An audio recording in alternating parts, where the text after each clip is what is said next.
حضرت ابو حجاج شمالی رضی اللہ تعالیٰ عنہ سے روایت ہے کہ رحمت عالم صلی اللہ علیہ وآلہ وسلم نے فرمایا، مردہ جب قبر میں رکھا جاتا ہے تو قبر اسے کہتی ہے، اے ابن آدم تو ہلاک ہوا، تجھے کس چیز نے مجھ سے دھوکے میں رکھا؟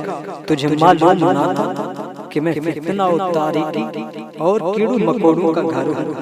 تجھے کس چیز نے مجھ سے بہکا کر نہ ڈر کر دیا تھا اور تو میری پشت پر خوب اکڑ کر چلتا تھا؟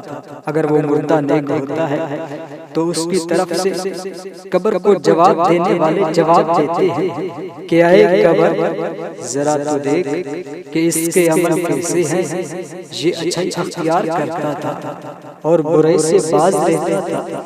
یہ سن کر قبر کہتی ہے، بے شک یہ نیک تھا، اب میں اس کے لیے سرسبز ہو جاتی ہوں۔ مردے کا جسم اس وقت منور ہو جاتا ہے اور اس کی روح اللہ تعالیٰ کی طرف چڑھا دی جاتی ہے۔